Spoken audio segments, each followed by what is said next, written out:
3 de junio de 2016, el día que murió Mohamed Ali. Durante los primeros meses de 1942, Estados Unidos enviaba a millones de hombres y miles de aviones hacia el Reino Unido para formar parte de manera activa de la Segunda Guerra Mundial. En el campo de concentración de Buchenwald comenzaban los primeros experimentos nazis con seres humanos sobre el tifus. En Nueva York, un incendio destruía el enorme transatlántico francés Normandie. Por otro lado, Mahatma Gandhi iniciaba una huelga de hambre para protestar contra su detención. En México, los nazis hundían el petrolero Potrero del Llano, y por ese hecho los mexicanos entraban a la guerra del lado de los aliados. Y entre todo ese caos mundial, nacía Cassius Marcellus Clay, quien años después se convertiría en el mejor boxeador de la historia. Antes de comenzar con su vida, con su muerte y con todos sus logros, les pido por favor que dejen su like si todavía no lo hicieron, activen notificaciones y dejen un comentario aquí sugiriendo posibles temáticas de nuevos videos. Comencemos. Este pequeño nació el 17 de enero de 1942 en Louisville, Kentucky, Estados Unidos. Fue hijo de Cassius Marcellus Clay, quien era un artista que se ganaba la vida pintando retratos y representaciones religiosas. Cuando estaba sobrio era divertido y siempre se hacía ver, pero cuando bebía se ponía agresivo y más de una vez la mujer de la casa pagaba las consecuencias. Su madre, Odessa O'Grady, trabajó durante algún tiempo como empleada doméstica para ayudar a mantener a sus hijos pequeños. El pequeño Clay tuvo una hermana y 4 hermanos. Junto a su familia vivió en un barrio de clase media que en esa época era conocido como un barrio de negros.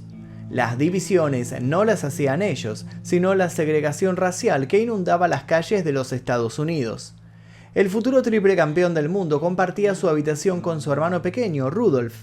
Ambos chicos, Cassius y Rudy Clay, fueron criados según preceptos bautistas. Lamentablemente, ellos nacieron en una época en donde la división por colores de piel era algo normal, algo que desde sus primeros años Cassius no soportó. Como para entrar en contexto, en la ciudad en donde nació el campeón era la cuna del Borbón. La economía de Louisville se había visto menguada por las leyes de prohibición, pero para ese año los difíciles tiempos económicos eran solo cosa del pasado. Todo se había recuperado. De esa manera la gente adinerada volvió a caminar por sus calles y en esa época la mayoría eran acaudalados, blancos y racistas. La alta sociedad iba de compras. Los bares y restaurantes estaban estrictamente reservados para los blancos. Los negros no podían probarse la ropa que iban a comprar ni se podían sentar en estos bares. Ellos viajaban en la parte trasera de los trenes y autobuses, siempre bajo el cartel que sentenciaba Colored, de color. Es certero recordar lo que el campeón contó de esa época. Mi mamá Odessa me había llevado a pasear al centro. Yo tenía sed y entramos a un negocio de todo por 10 centavos. Mi mamá le pidió a la empleada, que era blanca, un vaso de agua para mí y la mujer le dijo que si me servía el agua iba a perder su empleo. Nunca me olvidé de esa situación. Otra de las declaraciones que Ali realizó en sus años de campeón fue la siguiente. Cuando era un niño no entendía lo que pasaba. Jesús era blanco, los ángeles eran blancos, Tarzán, el rey de la jungla, era un blanco. Miss Estados Unidos era blanca. Quería tener una escopeta y disparar al cielo para ser escuchado. Hasta los 18 años no supe qué pasaba. Ya era un boxeador y creo que lo fui por eso, para que alguien supiera que yo estaba en el mundo. Estudió y vivió su infancia de la mejor manera que pudo, siempre acompañado de su hermano. Pero ¿cuándo apareció su amor por el boxeo? ¿Qué le sucedió en su vida para dar ese giro a los 12 años? En esa época él tenía un amor increíble por su bicicleta de la marca Schwinn pintada de un rojo furioso. Pero alguien apareció un día mientras estaba pedaleando y se la robó. Lo corrió para agarrarlo, pero no lo alcanzó. Con lágrimas en los ojos, el pequeño Clay dio con un oficial de policía y le pidió que agarrara a quien le había sacado la bicicleta para pegarle. De su pequeña boca salió: "Quiero darle una paliza". El policía era Joseph Elsby Martin, un blanco de 38 años. Le aconsejó que entrenara unos golpes en la bolsa de boxear antes de pegarle a alguien, para así descargar su ira. Más tarde, Joy sería su entrenador personal, quien se convertiría en su mentor y en la primera persona que vería el terrible potencial que el niño tenía. Ahí nacería la transformación de Cassius. Se levantaba a las 5 de la mañana para correr en el parque Chickasaw, el único jardín público autorizado para los negros. Se medía la velocidad de sus sprints contra los autobuses que iban en la calle. La máquina se había encendido. Su exhaustivo entrenamiento lo llevó hasta el programa Tomorrow's Champions, donde ganó ante Ronnie O'Keefe por puntos. Los meses pasaban y Cassius alternó su entrenamiento con Martin y Fred Stoner, quien terminó acompañándolo en su carrera amateur.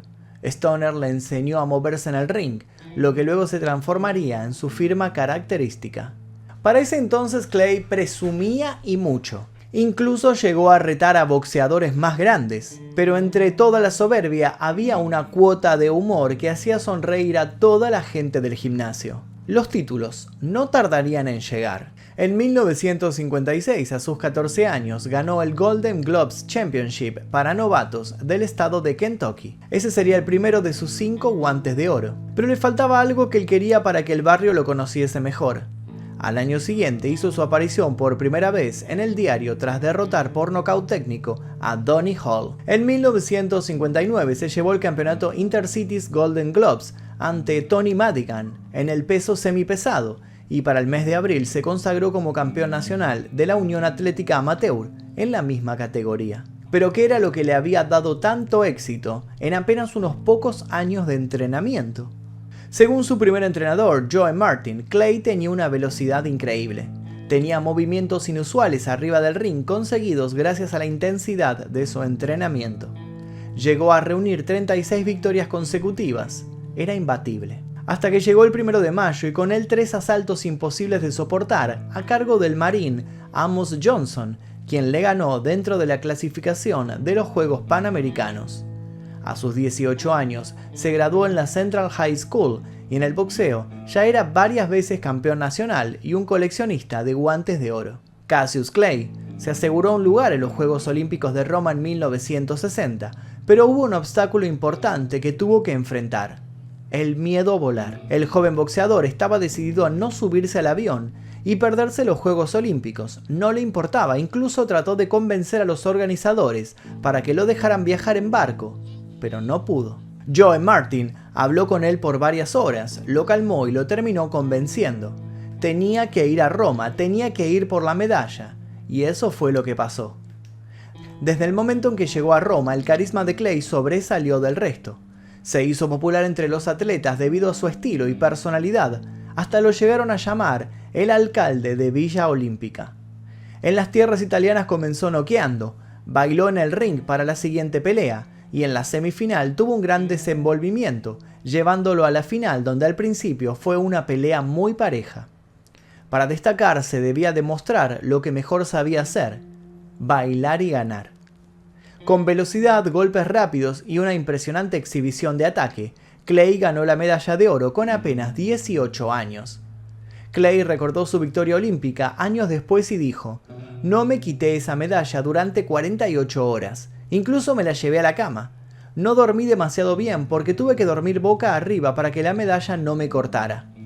Pero no me importaba, era campeón olímpico". De esa manera la etapa amateur de Clay mutó hacia el profesionalismo. Estaba más que preparado para todo lo que se acercaba. Con su llegada a la casa, el Louisville Sponsoring Group fue quien lo apoyó en su carrera profesional.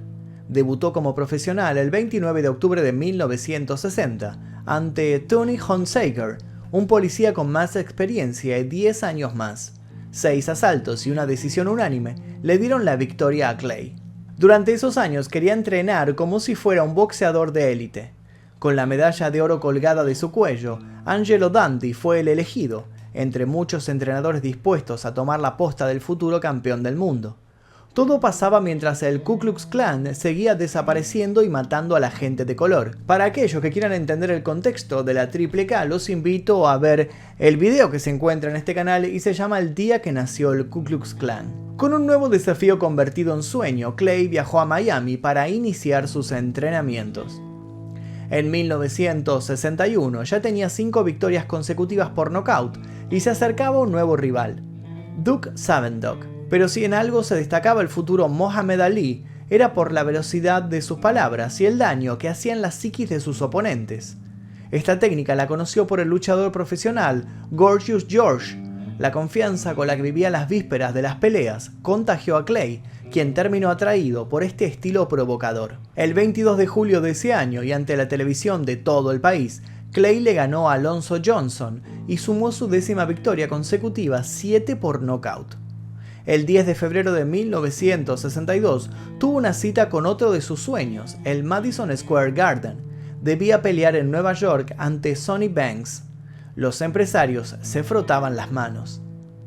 A partir de ese momento, Clay pasaría a ser visto en los televisores de todos los estadounidenses, en todas sus peleas. La pelea con Banks no fue fácil. Fue el primero en hacerlo caer a la lona en el primer asalto, sin embargo, se levantó y dominó lo que restaba del enfrentamiento. Lo curioso del combate fue que antes de subir al cuadrilátero había tirado al aire una predicción. Saldría victorioso en solo 4 rounds. Clay sorprendió a todo el mundo, incluso a su entrenador, quien quedó impresionado por la recuperación de su luchador.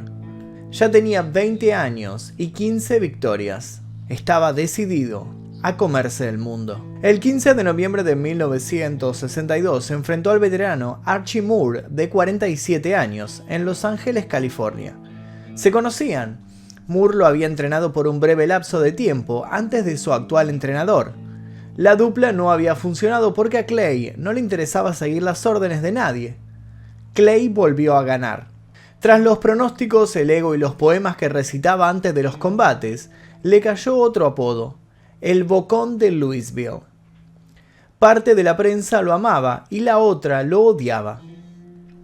El punto favorable para él era que las provocaciones hacia sus oponentes le daban la ventaja psicológica que sabía manejar muy bien. Según Angelo Dundee, Clay era un estudioso de sus contrincantes y no hacía las predicciones sin analizarlas previamente. Llegó a los 18 combates invicto. Mucho talento, pero en gran parte del pugilismo no era tenido en cuenta por su forma poco ortodoxa de pelear. Como es conocido actualmente por el mundo, su guardia era diferente a la de los demás, con los brazos laxos o extendidos, siempre moviendo los hombros y la cintura para evitar los golpes. La agilidad de sus pies y manos, sumado a la velocidad de sus golpes, lo hacían letal. No parecía un peso pesado. El 18 de junio de 1963 le tocó pelear como profesional por primera vez fuera de Estados Unidos. El inglés Henry Cooper lo esperaba en el Wembley Stadium. Para este momento de su carrera, él y su equipo ya pensaban en la pelea del cinturón, pero debían pasar por los guantes de otras personas antes. Antes de subir al cuadrilátero, dijo que ganarían 5 rounds. De lo contrario, prometió que por 30 días no volvería a Estados Unidos. Clay enloqueció al público cuando se presentó a la pelea, llevando una corona en su cabeza. Cuando estaba por llegar al final del cuarto round, Clay recibió un poderoso gancho que fue el encargado de tumbarlo por segunda vez en su carrera profesional. Logró levantarse y en los segundos que quedaban para empezar el quinto round, Angelo Dundee le dio sales aromáticas, cosa que no le gustó a mucha gente, y aprovechó para informar al árbitro de que el guante de su pupilo se había cortado. La intervención de Dundee daría paso a una inacabable controversia de si la cortadura había sido provocada por él mismo con una hoja de afeitar. En teoría todo era para que Clay pueda descansar un poco más. Al retomar con su guante nuevo, Clay descargó todo lo que tenía contra Cooper. El árbitro frenó la pelea y le dio la victoria por nocaut técnico. Ya podía pelear por el título, y eso hizo. Cassius Clay contra Sonny Liston se llevó a cabo en Miami Beach. En teoría, Liston tenía todo a su favor, ya que en su cintura se podían ver los títulos de campeón de la Asociación Mundial de Boxeo, de la Comisión Atlética de Nueva York y del recién fundado Consejo Mundial de Boxeo. Hasta ese momento era el peleador más temido del mundo. Clay comenzó la pelea fuera del cuadrilátero, utilizando lo que más le gustaba, la provocación. Llamó al campeón mundial Oso Horrible y le llevó una trampa para osos a su casa. Como siempre hacía, dio un pronóstico. Ganaría en el octavo round y también fue y le leyó un poema. Clay sale a enfrentar a Liston y Liston retrocede. Si Liston da un paso más, terminará en el asiento de enfrente. En esta pelea dijo su típica frase: flotaré como mariposa y picaré como una abeja. Clay le ganó a Liston y se consagró como campeón del mundo. Se puso a bailar en el ring, festejando y gritándole cosas a la gente. De ahí viene la foto más famosa de Ali. Lo curioso es que con el paso del tiempo ganó más con la venta de los guantes usados en esa pelea, unos $836.000, que con las ganancias de la misma, que fueron de $630.000. Un nuevo nacimiento se acercaba. Doble campeón mundial, doble natalicio. El 6 de marzo de 1964, Cassius se convirtió a la religión del Islam y cambió su nombre por el de Cassius X, y días después volvió a cambiarlo por el conocido Mohamed Ali, argumentando que el primero era un nombre de esclavo. Dicho nombre significaba el amado de Dios, el cual eligió según sus palabras porque Clay era el apellido de esclavo que él no había escogido. Sus palabras textuales fueron: Cassius Clay es el nombre de un esclavo, no lo escogí, no lo quería, yo soy Mohamed Ali, un hombre libre. Ali se casó con su primera esposa, Sonji Roy, en 1964, pero se divorciaron después de un año cuando ella se negó a adoptar la vestimenta y las costumbres de las mujeres de la nación del Islam. La revancha contra Liston fue sobre un terreno extraño. Había voces que decían que la mafia estaba metida entre las cuerdas, al igual que los musulmanes y otros poderes, que terminaron con una pelea de una manera poco convencional. Hubo problemas con el cronometrador y el referee. Ambos habían hecho el conteo diferente y terminaron dándole la victoria a Ali. Y así siguieron apareciendo contrincantes, palabras, frases, knockouts y una historia que se alimentaba a sí misma. El 22 de noviembre de 1965, Ali se enfrentó a Floyd Patterson. Él venía de una inalcanzable batalla con los medios por sus polémicas declaraciones contra el cristianismo y, por sobre todas las cosas, a favor de la integración racial. Su contrincante era cristiano y llamaba a Ali por su antiguo nombre, y acotó que le devolvería el título mundial a los Estados Unidos. Ali no se quedó atrás y lo mofó, llamándolo Tío Tom. Ali ganó, pero las cámaras se llevaron la atención de sus dichos en plena pelea. Cada vez que acertaba un golpe, le decía: ¿cuál es mi nombre, tonto? Llegada la tercera defensa del título contra George Chuvalo, Ali defendió su cinturón, pero antes de que terminase la pelea, Chuvalo sacudió el cuerpo del campeón, llevándolo al borde de su primer knockout. Mientras Mohamed Ali se entrenaba para las batallas feroces, en las calles se codeaba con las personalidades más importantes de la lucha por los derechos de los afroamericanos. Entre ellos se encontraban Martin Luther King, Malcolm X y Rosa Parks. El boxeador era otro elemento indispensable en esta causa. Volvió a pelear contra Henry Cooper el 21 de mayo de 1966 en Inglaterra. Casi 50.000 espectadores asistieron a la pelea. Ali le ocasionó un corte en el arco superior de su ojo izquierdo, y de esta manera ganó una vez más. Ese mismo año Ali defendió su título contra Brian London. Luego vino Carl Mildenberger, y un dato importante: este fue el primer evento deportivo transmitido vía satélite y a color. Más adelante le ganó a Cleveland Williams, mostrando el baile que luego se llamaría Ali Shuffle. En 1967, nuevo año, vida nueva. Ali se casó con su segunda esposa, Belinda Boyd, de 17 años, y tuvieron 4 hijos juntos. Vida nueva, defensa nueva. Ernie Terrell.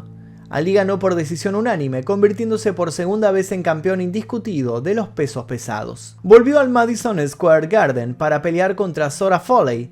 Con 7 asaltos mantuvo su título resguardado.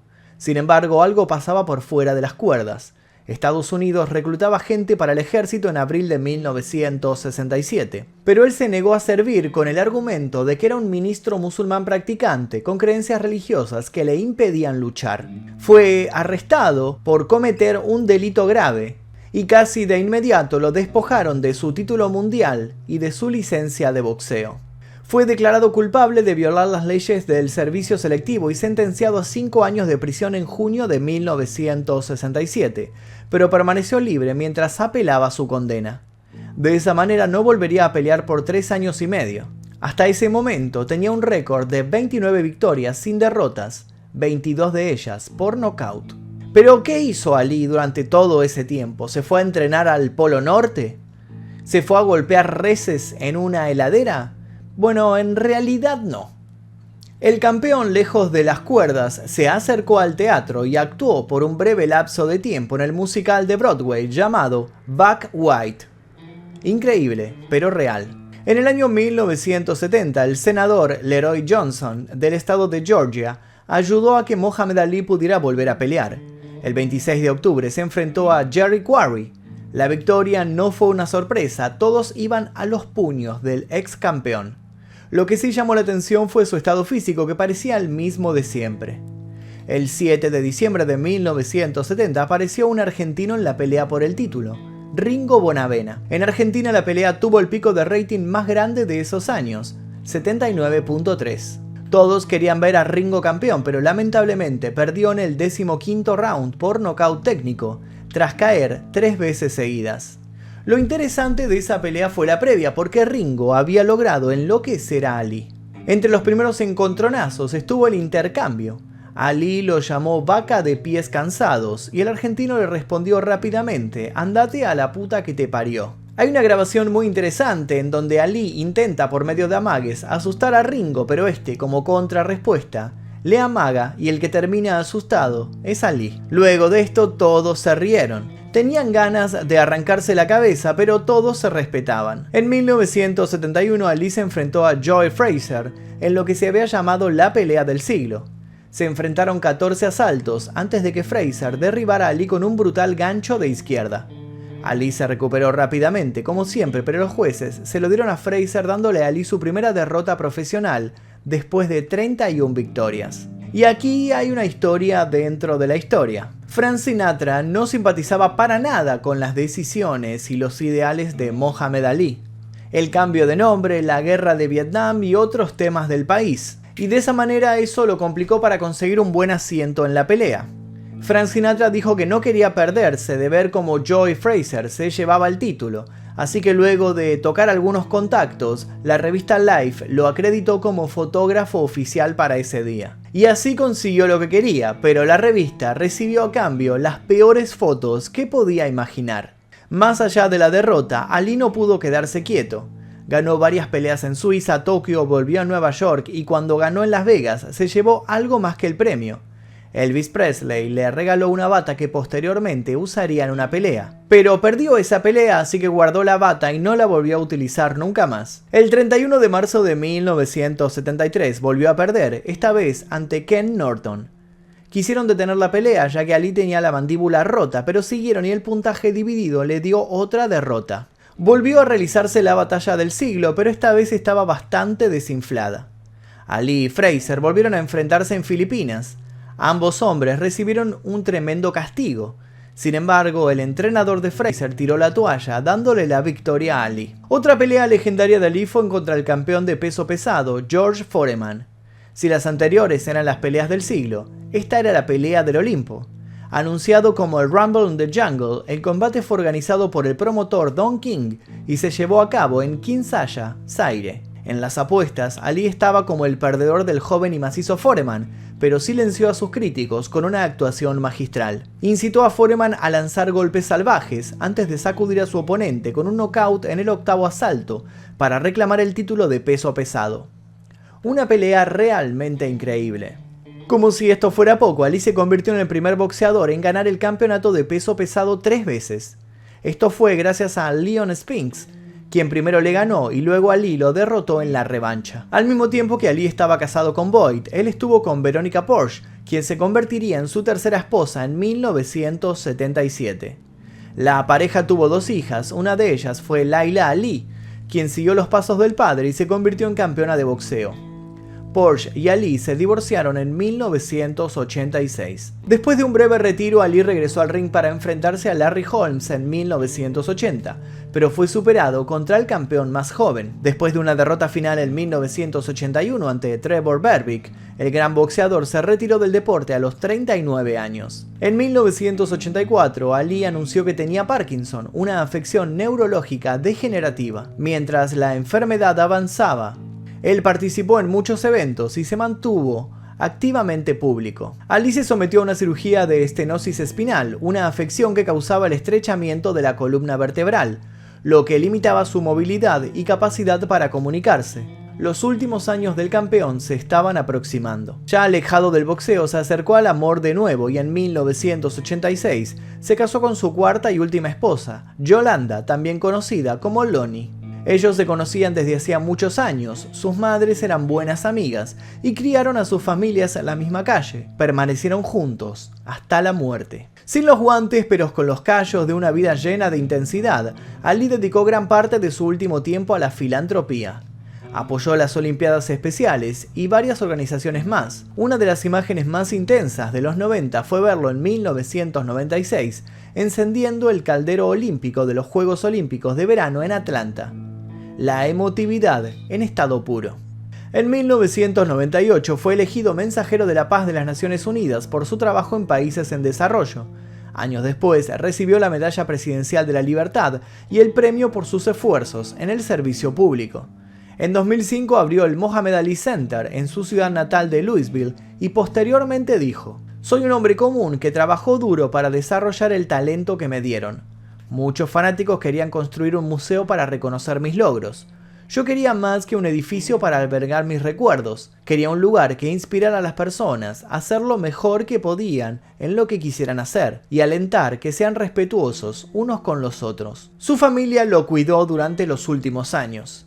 En 1975 le hicieron una entrevista donde habló específicamente de su miedo a la muerte. "No le temo a la muerte", dijo, "pero sí tengo miedo a no estar preparado cuando me toque la hora. Todos somos imperfectos y por eso no iremos al cielo. La idea de ir al infierno, a pesar de que estoy haciendo lo posible por mejorar mi alma, me aterra. La vida es apenas una prueba para saber a dónde nos asignarán, si arriba o abajo. Pero prefiero el infierno a la nada. Me pone muy mal pensar en la nada". Ali murió a los 74 años, el 3 de junio de 2016 en Phoenix, Arizona, después de ser hospitalizado, por lo que, según los informes, era un problema respiratorio. La leyenda había estado luchando contra el Parkinson y estenosis espinal, pero ya no pudo seguir dando batalla. A principios de 2015, el atleta luchó contra una neumonía y fue hospitalizado por una infección grave del tracto urinario. Años antes de su fallecimiento, Ali había planeado sus propios servicios fúnebres conmemorativos. Dijo que quería ser inclusivo para todos, un funeral donde le demos la oportunidad a tantas personas que quieran presentarme sus respetos. Y así fue. El evento duró 3 días y acogió a miles y miles de personas. Tuvo lugar en Louisville, su ciudad natal. Incluyó un festival de artes públicas, entretenimiento y ofertas educativas, Ayam Ali, patrocinado por la ciudad, un programa de oración islámica y un servicio conmemorativo. Incluso hubo una procesión fúnebre a través de Louisville, mientras miles de fanáticos arrojaban flores al coche fúnebre. Mohamed indicó que cuando le llegara el fin quería que usáramos su vida y su muerte como un momento de enseñanza para los jóvenes, para su país y para el mundo, dijo Lonnie, la viuda de Ali. Los portadores del féretro incluyeron a Will Smith, quien había interpretado al campeón en la película biográfica del 2001, y los ex campeones de peso pesado Mike Tyson y Lennox Lewis.